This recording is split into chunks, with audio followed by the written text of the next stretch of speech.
ഒടുക്കത്തെ ക്ഷമയുള്ള ഒരാളാണ്. ചാക്കോച്ച what is this എന്താണ് ചെയ്ത് വെച്ചിരിക്കുന്നത്? കേരളത്തിൽ എല്ലാവരും ചോദിക്കാൻ പടം കണ്ട് ഇറങ്ങി ചോദിക്കാൻ വെച്ചൊരു ചോദ്യമാണ് ചാക്കോച്ച വാട്ട് ഈസ് ദിസ് എന്താണ് ചെയ്ത് വെച്ചിരിക്കുന്നത്? അപ്പോൾ അതിന് ആൻസർ പറഞ്ഞാൽ നമുക്ക് തുടങ്ങാം. അതിന് കാരണക്കാരുടെ ഇടയ്ക്കാണ് ഞാൻ ഇരിക്കുന്നത്. രണ്ടും ആലപ്പുഴക്കാരാണ് എന്നുള്ളൊരു പ്രത്യേകത കൂടെ ഉണ്ട് ഇതിൽ. പിന്നെ വൺ ഓഫ് ദ പ്രൊഡ്യൂസേഴ്സ് ആലപ്പുഴയുടെ തൊട്ടടുത്തുള്ള ചങ്ങനാശ്ശേരിക്കാരനും കൂടെയാണ്. മാർട്ടിൻ പ്രകാരമാണ് ഇതിൻ്റെ വൺ ഓഫ് ദ പ്രൊഡ്യൂസേഴ്സ്. അപ്പം ഞാൻ നേരത്തെ പല സ്ഥലങ്ങളിലും സൂചിപ്പിച്ച പോലെ നല്ല മലയാള സിനിമകൾ, ശരിക്കും പ്രത്യേകിച്ച് പോലീസ് ബേസ്ഡ് ആയിട്ടുള്ള സിനിമകൾ നൽകിയിട്ടുള്ള വ്യക്തികളാണ്. ഇപ്പോൾ മാർട്ടിനാണെങ്കിലും ഷാഹിയാണെങ്കിലും ഇതിൻ്റെ ക്യാമറ ചെയ്തിരിക്കുന്ന റോബി ആണെങ്കിലും എല്ലാം. അപ്പോൾ അവരെല്ലാവരും കൂടെ ചേരുമ്പോൾ, ഇപ്പം മാർട്ടിൻ്റെ കൂടെ തന്നെ ഒരുപാട് നാൾ സംവിധാന സഹായിയായിരുന്ന ജിത്തുവും കൂടെ ചേരുമ്പോൾ എന്ത് രീതിയിലാണ് ഈ ഒരു പോലീസ് സിനിമ വ്യത്യസ്തമാവുക എന്നുള്ളത് അത് കാണാനുള്ള എക്സൈറ്റ്മെന്റും കൂടെ എനിക്കുണ്ടായിരുന്നു. പ്രത്യേകിച്ച് കഥ കേട്ടതിന് ശേഷവും അത് നമ്മുടെ ഷൂട്ടിങ്ങിന്റെ സമയങ്ങളിലാണെങ്കിൽ പോലും എല്ലാ അർത്ഥത്തിലും അത് എത്രത്തോളം അത് ഡിഫറെൻ്റ് ആയിട്ട് വരും എന്നറിയാനായിട്ടുള്ള അതിൻ്റെ ഒരു ഫൈനൽ ഔട്ട്കം എത്രത്തോളം ഡിഫറെൻ്റ് ആയിട്ട് വരും എന്നറിയാനുള്ള ഒരു ആകാംക്ഷ എനിക്കുണ്ടായിരുന്നു. എനിക്ക് മാത്രമല്ല, നമ്മുടെ ഈ ടീമിലുണ്ടായിരുന്ന അഭിനയിക്കുന്നവരാണെങ്കിലും ഇതിൻ്റെ ടെക്നിക്കൽ സൈഡിലുള്ള ആൾക്കാരാണെങ്കിൽ പോലും. അപ്പോൾ ആ അർത്ഥത്തിൽ നോക്കുമ്പോൾ ഏത് രീതിയിലാണോ നമ്മൾ പ്രേക്ഷകരിലേക്ക് ഈ സിനിമ കൊണ്ടുവരാനായിട്ട് ശ്രമിച്ചത്, അതിൻ്റെ ഒരു റിസൾട്ട്, ആ ഒരു സ്വീകാര്യത പ്രേക്ഷകർ തന്നതിന് ആദ്യം തന്നെ നന്ദി അറിയിക്കുകയാണ്. എല്ലായിടത്തുനിന്നും നല്ല അഭിപ്രായങ്ങൾ കേൾക്കുമ്പോൾ ഒരുപാട് സന്തോഷവും ആശ്വാസവും ഉണ്ട്. കാരണം വളരെയധികം എഫേർട്ട് എടുത്ത് നമ്മൾ ചെയ്യുമ്പോൾ, നമ്മൾ എഫേർട്ടിൻ്റെ കാര്യം എപ്പോഴും പറയുകയാണെങ്കിൽ പോലും അത് മാത്രമല്ല, അത് ഏതറ്റം വരെ അല്ലെങ്കിൽ ഏതൊക്കെ രീതിയിൽ പ്രേക്ഷകർ എൻ്റർടൈൻ ചെയ്യിക്കുമെന്നുള്ളത് ഒരു വലിയൊരു ഘടകമാണ്. അപ്പോൾ ആ അർത്ഥത്തിൽ നോക്കുമ്പോൾ തിയേറ്ററിലേക്ക് തന്നെ വന്ന് പ്രേക്ഷകർ കാണണമെന്ന് ആഗ്രഹിച്ച് ചെയ്ത ഒരു സിനിമ, ആ ഒരു എഫേർട്ടും ആ ഒരു സമയവും ആ ഒരു ഇപ്പം ബഡ്ജറ്റിൻ്റെ കാര്യത്തിലാണെങ്കിൽ പോലും യാതൊരു രീതിയിലും കോംപ്രമൈസ് ചെയ്യാത്ത, ക്വാളിറ്റിക്ക് വേണ്ടി യാതൊരു രീതിയിലും കോംപ്രമൈസ് ചെയ്യാത്ത ഒരു പ്രൊഡക്ഷൻ ബാനറും നമ്മുടെ കൂടെ ഉണ്ടായിരുന്നു, ഒരുപാട് സഹായിച്ചിട്ടുണ്ട്. അപ്പോൾ ആ അർത്ഥത്തിൽ നോക്കുമ്പോൾ ഈ ഒരു സ്വീകാര്യത ഞങ്ങളുടെ മനസ്സിൽ നിറയ്ക്കുന്ന ഒരു സ്വീകാര്യതയും ഒരു അപ്രീസിയേഷനുമാണ്. അപ്പോൾ അതിന് ആദ്യം തന്നെ നിങ്ങളോട് എല്ലാവരോടും പ്രേക്ഷകരോട് പ്രത്യേകിച്ചും നന്ദി പറയുകയാണ്. അപ്പോൾ അതുകൊണ്ട് തിയേറ്ററിൽ എക്സ്പീരിയൻസ് തന്നെ ഡിസേർവ് ചെയ്യുന്ന ഒരു സിനിമ എന്നുള്ള രീതിയിൽ പ്രേക്ഷകർ അഭിപ്രായം കേട്ടിട്ട് തിയേറ്ററിലേക്ക് വരണം എന്നുള്ളൊരു അഭ്യർത്ഥനയും കൂടിയാണ് ഓഫീസർ ഓൺ ഡ്യൂട്ടിയുടെ ഭാഗത്തു നിന്ന് ഞങ്ങൾക്ക് പ്രത്യേകിച്ച് പറയുവാനുള്ളത്. അപ്പം ശരിക്കും എല്ലാ ഘടകങ്ങളും ഒത്തുചേരുമ്പോഴാണ് ഒരു സിനിമ ഏറ്റവും നല്ല രീതിയിൽ സ്വീകരിക്കപ്പെടുന്നത്. അപ്പോൾ ആ അർത്ഥത്തിൽ നോക്കുമ്പോൾ ഇപ്പം ഡയറക്ഷൻ്റെ കാര്യമാണെങ്കിലും സ്ക്രിപ്റ്റിങ്ങിൻ്റെ കാര്യമാണെങ്കിലും അതിൻ്റെ എക്സിക്യൂഷൻ കാര്യത്തിൽ, അതിൽ ടെക്നിക്കൽ സൈഡിൽ നോക്കുകയാണെങ്കിലും സിനിമാറ്റോഗ്രഫി ആണെങ്കിലും മ്യൂസിക് ആണെങ്കിലും അല്ലെങ്കിൽ എഡിറ്റിംഗ് ആണെങ്കിലും കോസ്റ്റ്യൂംസ് ആണെങ്കിലും എല്ലാ അർത്ഥത്തിലും അത് എല്ലാം ഭംഗിയായിട്ട് വന്നു എന്നുള്ളതൊരു വലിയൊരു ഫാക്ടറാണ്. ഈ ഒരു സിനിമ ഏതൊക്കെ രീതിയിലാണ് പ്രേക്ഷകരിലേക്ക് എത്തിക്കാൻ ശ്രമിച്ചത് ആ രീതിയിൽ അക്സെപ്റ്റ് ചെയ്യാൻ വേണ്ടിയുള്ളൊരു കാരണം. അപ്പോൾ മറ്റ് പോലീസ് കഥാപാത്രങ്ങളിൽ നിന്നും CI ഹരിശങ്കർ ഏതെങ്കിലും രീതിയിൽ മാറി നിൽക്കുന്നുണ്ടെങ്കിൽ അത് ആ മാറി നിൽക്കുന്ന രീതിയിൽ തന്നെ പ്രേക്ഷകർക്ക് സ്വീകരിക്കാനായിട്ട് സാധിച്ചിട്ടുണ്ടെങ്കിൽ ഇതെല്ലാം ഘടകങ്ങളാണ്. അപ്പോൾ അതിന് ഇങ്ങനത്തെ ഒരു വണ്ടർഫുൾ കാസ്റ്റ് ആൻഡ് ക്രൂവിൻ്റെ കൂടെ അഭിനയിക്കാനും പ്രവർത്തിക്കാനും ഭാഗ്യം ലഭിച്ചതിന് ഓഫീസർ ഓൺ ഡ്യൂട്ടിയുടെ മുന്നിലും പിന്നിലും കൂടെ നിന്ന് എല്ലാവരോടും ആദ്യം തന്നെ എൻ്റെ വ്യക്തിപരമായ പേരിലും ഒരു നന്ദി അറിയിക്കുകയാണ്. Thank you very much. എങ്ങനെയുണ്ട് റെസ്പോൺസ്? ഈ ഒരു റെസ്പോൺസ് പോസിറ്റീവ് റെസ്പോൺസാണ് എല്ലായിടത്തും കേൾക്കുന്നത്, അതുകൊണ്ട് ഹാപ്പിയാണ്. ഓക്കെ, ഇനി ഈ ക്രൂവിൻ്റെ കൂടെ വർക്ക് ചെയ്തുള്ള എക്സ്പീരിയൻസ്, സ്പെഷ്യലി ചാക്കോച്ചനെ ഡയറക്റ്റ് ചെയ്യാന്നുള്ളത്? അത് ചാക്കോച്ചൻ്റെ അടുത്ത് ചോദിക്കുന്നതായിരിക്കും. ഞാൻ എവിടെ ചെയ്തിട്ടുള്ളത് അതല്ല നല്ലത്.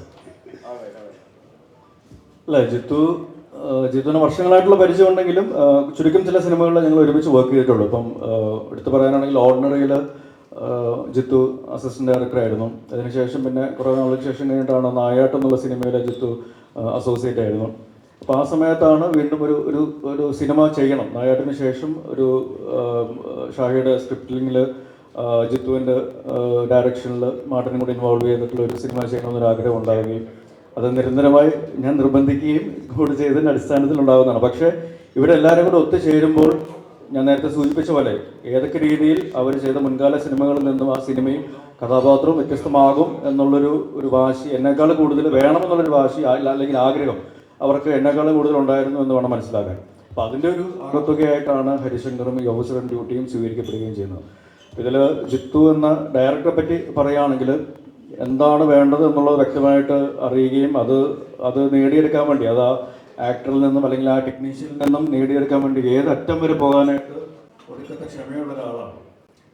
പിന്നെ ഒരു എക്സ്പീരിയൻസ് ഉള്ള ആളെന്നോ അല്ലെങ്കിൽ പുതിയ ആളെന്നോ ഏറ്റവും നവാഗതനായിട്ടുള്ള ആളെന്നുള്ളൊരു വ്യത്യാസമില്ലാതെ എല്ലാവർക്കും ഒരു ഈക്വൽ ട്രീറ്റ്മെൻറ്റ് കൊടുത്ത് അവിടെ നിന്നും എങ്ങനത്തെ രീതിയിലൊരു ഔട്ട്പുട്ട് വേണമെന്നുള്ളത് അവരോട് ചെന്ന് പേഴ്സണലി പറഞ്ഞ് മനസ്സിലാക്കി എത്ര ടേക്കുകൾ വരെ പോകാനായിട്ടാണെങ്കിലും ആ ഒരു ക്ഷമയും ആ ഒരു എന്താ പറയുക ഒരു ഡ്രൈവും ജിത്തുവിനുണ്ടായിരുന്നു. അപ്പോൾ അതിൻ്റെ ഒരു റിസൾട്ടാണ് ശരിക്കും ഈ സിനിമയിൽ നമുക്ക് മൊത്തത്തിൽ കാണാനായിട്ട് സാധിക്കുന്നത്. നമ്മളിതൊരു ഒരു ക്രൈം ഡ്രാമ എന്നുള്ളൊരു ജെൻസിലാണ് ഈ സിനിമ പ്ലേസ് ചെയ്തിരിക്കുന്നത്. അപ്പോൾ അതിൽ ഇൻവെസ്റ്റിഗേഷനും അതേപോലെ തന്നെ ത്രില്ലർ ഫാക്ടേഴ്സും സപ്പോർട്ടിങ് ഘടകങ്ങളാണ് എന്നതുള്ളേ ഉള്ളൂ. പക്ഷേ അൾട്ടിമേറ്റ്ലി ഇതൊരു ക്രൈം ഡ്രാമ, കുറച്ചും കൂടി ഇമോഷണലി ഡ്രിവൺ ആയിട്ടുള്ള ഒരു ക്രൈം ഡ്രാമ പോലീസ് സ്റ്റോറി എന്നുള്ള രീതിയിലാണ് പ്ലേസ് ചെയ്തിരിക്കുന്നത്. അപ്പോൾ ആ അർത്ഥത്തിൽ അത് ഇപ്പോഴത്തെ ഒരു സമൂഹത്തിനും കൂടെ ബാധകമാകുന്നു. അല്ലെങ്കിൽ നമ്മൾ പ്രത്യേകിച്ച് എടുത്തു നോക്കുകയാണെങ്കിൽ ഈ ഒരു വർഷം തുടങ്ങിയതിന് ശേഷം ഈ ഒരു 2 മാസ കാലയളവിനുള്ളിൽ തന്നെ നമുക്കറിയാം പല പ്രശ്നങ്ങളും നമ്മളെ കേരളത്തിൽ പ്രത്യേകിച്ചും കണ്ടുവരുന്നതാണ്. ഇപ്പം ജയിലിൽ നിന്നും പരോളിൽ ഇറങ്ങി വന്ന് അയൽവാസി കുത്തിക്കൊല്ലുക, അല്ലെങ്കിൽ അച്ഛൻ മകനെ കൊല്ലുക, മകൻ അച്ഛനെ കൊല്ലുക, അങ്ങനെ നമുക്ക് ഒരു പരിധിവരെ മലയാളി സമൂഹത്തിന് വിശ്വസിക്കാൻ പോലും പ്രയാസമുള്ള, ബുദ്ധിമുട്ടുള്ള, അല്ലെങ്കിൽ ഞെട്ടിക്കുന്ന തരത്തിലുള്ള പല വിഷയങ്ങളും ഇപ്പോൾ സമൂഹത്തിൽ നടക്കുന്നുണ്ട്.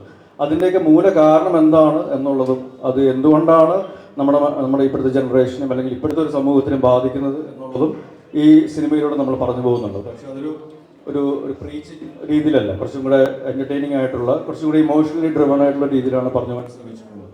അപ്പോൾ അതുകൊണ്ട് തന്നെ നമ്മുടെ ഇപ്പോഴത്തെ ഒരു സൊസൈറ്റിയുടെ ഒരു പരിച്ഛേദം കൂടെ നമുക്ക് ഈ സിനിമയിൽ കാണാൻ സാധിക്കും. ഇപ്പോൾ ഹരിശങ്കറിൻ്റെ കാര്യത്തിലാണെങ്കിൽ ഇയാളൊരു പോലീസ് ഓഫീസർ മാത്രമല്ല, അയാൾ ഒരു അച്ഛനും കൂടെയാണ് എന്ന് പറയുന്ന ഒരു സംഭാഷണം കൂടി ഈ സിനിമയിലുണ്ട്. അപ്പോൾ അത് എത്രത്തോളം ഈ സിനിമയിൽ ആപ്റ്റ് ആണെന്നുള്ളത് നമുക്ക് സിനിമ കാണുമ്പോൾ മനസ്സിലാവും. ഇപ്പോൾ നിങ്ങളെല്ലാവരും കണ്ടവരാണെന്ന് വിശ്വസിക്കുന്നു. അപ്പോൾ അങ്ങനെ നിങ്ങൾക്കും അതിൻ്റെ ഒരു ഫീഡ്ബാക്ക് അല്ലെങ്കിൽ അങ്ങനെ ആ ഒരു ഇമോഷനും അതേപോലെ കിട്ടിയിട്ടുണ്ടാവുമെന്നാണ് ഞങ്ങൾ വിശ്വസിക്കുന്നത്. കാരണം ഈ ആ പോസിറ്റീവ് റെസ്പോൺസ് കിട്ടാൻ വേണ്ടിയിട്ടുള്ള ഏറ്റവും പ്രധാന ഘടകം ഇമോഷണലി ഡ്രിവൺ ആയിട്ട് നമുക്ക് നമ്മുടെ ചുറ്റുവട്ടം നടക്കുന്ന പല കാര്യങ്ങളും അത് റിലേറ്റ് ചെയ്യാൻ പറ്റുന്നു എന്നുള്ളതും കൂടെ ഈ സിനിമയെ ആ രീതിയിൽ അക്സെപ്റ്റ് ചെയ്യാനായിട്ട് ഒരുപാട് സഹായിച്ചിട്ടുണ്ട്. അല്ല, ഇത് ഈ സിനിമയുടെ തുടക്കം ഞാൻ കോട്ടയത്തോട്ട് പോകുന്ന സമയത്ത് മാറ്റിഞ്ഞെന്നെ ജസ്റ്റ് കണ്ടത്. അപ്പം ഇങ്ങനൊരു ഐഡിയ ഉണ്ടെന്ന് പറഞ്ഞു. അപ്പം മാറ്റിഞ്ഞെണ്ണത് പെട്ടെന്ന് സ്ട്രൈക്ക് ചെയ്തു. മാറ്റിഞ്ഞെണ്ണാണ് പറയുന്നത്, എടാ നമുക്കിത് ജിത്തുവിനെ കൊണ്ട് ചെയ്യിക്കാം, പ്രൊഡ്യൂസ് ചെയ്യാം, മാറ്റിഞ്ഞെണ്ണ പ്രൊഡ്യൂസ് ചെയ്യാന്ന് പറയുന്നത്. പിന്നെ ജിത്തു സാറുമായിട്ട് സംസാരിക്കുമ്പം ഇതിലെ ബാക്കിയുള്ള സിനിമകളെല്ലാം നിങ്ങൾക്കറിയാം, എലവിഴ പുഞ്ചരേണം നായരുടെ ഒരു പർട്ടിക്കുലർ ഓഡിയൻസ് എന്ന് പറയുന്ന ഒരു കാഴ്ചകളായിരുന്നു. ജിത്തു സാറിന് കൃത്യമായി ആവശ്യം ഒരു കൊമേഴ്സ്യൽ എല്ലാത്തരം ആൾക്കാർക്കും കാണുന്ന ഒരു സിനിമയാവണം, എല്ലാവരും റിലേറ്റ് ചെയ്യുന്ന ഒരു സിനിമയാവണമെന്നുണ്ടായിരുന്നു. അതുകൊണ്ട് തന്നെയാണ് ഇത്തരം സോഷ്യൽ ആയിട്ടുള്ള കാര്യങ്ങൾ നമ്മൾ ആഡ് ചെയ്തത്. കാരണം അത്തരം കാര്യങ്ങൾ വരുമ്പോഴേ സിനിമ പലപ്പോഴും എല്ലാ സമൂഹത്തിനും കണക്റ്റ് ആവുന്നത്. അപ്പം അതിൻ്റെ ഭാഗമായിട്ടാണ് നമ്മൾ കണ്ടുവന്ന പല കാര്യങ്ങളും ഇതിൻ്റെ അകത്ത് ആഡ് ചെയ്തിട്ടുള്ളത്. പിന്നെ ഇന്ന് എൻ്റെ ഒരു കൂട്ടുകാരി അപ്പം ഒരു സിനിമ കണ്ടിരുന്നു. അപ്പം അവർ റിവ്യൂ പറയുന്നതിന് മുമ്പ് എന്നോട് വന്ന് പറഞ്ഞ ഒരു കാര്യമുണ്ട്, പെൺമക്കളുള്ള എല്ലാ അമ്മമാരും അവരെയും കൂട്ടി സിനിമ കാണണമെന്ന് പറഞ്ഞു. അത് എനിക്ക് ഭയങ്കര ഇഷ്ടപ്പെട്ടു. ഞാനൊരിക്കലും അങ്ങനെ കരുതിയില്ല. അവരത് പറഞ്ഞപ്പോൾ ഭയങ്കര ഹാപ്പി ആയിട്ട് തോന്നി. ഇത് വലിയൊരു യാത്ര തന്നെയായിരുന്നു. വലിയൊരു യാത്ര കോട്ടയത്ത് യാത്ര, പക്ഷേ ഇതിലേക്ക് എത്താൻ വേണ്ടി പിന്നെയും കുറേ യാത്ര ചെയ്യണം. എത്താൻ വേണ്ടി ഒത്തിരി യാത്ര ചെയ്തിട്ടുണ്ട്. മണിപ്പാല്, ബാംഗ്ലൂർ, മൈസൂർ. കാരണം ഈ കേരളത്തിന് വെളിയിൽ പോകാത്ത ആളാണ് ഞാൻ. അപ്പോൾ ഇങ്ങനൊരു കഥ പറയണമെങ്കിൽ എനിക്ക് ആ സ്ഥലങ്ങൾ അറിയണം എന്നൊക്കെ പറഞ്ഞ് എനിക്കൊന്ന് രഞ്ജിത്ത് നായർ, ആദ്യത്തെ പോക്ക് ഇതിൻ്റെ ഒരു പ്രൊഡ്യൂസറായ രഞ്ജിത്ത് നായർ ഞാനും കൂടെ ഇവിടെ നിന്ന് ഡ്രൈവ് ചെയ്ത് പോകുമായിരുന്നു. അങ്ങനെ കുറേ അത്തരം കാര്യങ്ങൾ നേരിട്ട് എക്സ്പീരിയൻസ് ഒക്കെ ചെയ്യാൻ പോയിട്ടുണ്ട്. അങ്ങനെയൊക്കെയാണ് ഈ കഥയിലോട്ട് വന്നത്. പിന്നെ ജിത്തു സാറും ഞാനും കൂടെ ഒത്തിരി ട്രാവൽ ചെയ്തിട്ടുണ്ട്. മണിപ്പാലൊക്കെ അങ്ങനെയുള്ള കുറേ കുട്ടികളെ അങ്ങനെയുള്ള ആൾക്കാരെയൊക്കെ കണ്ടിട്ട്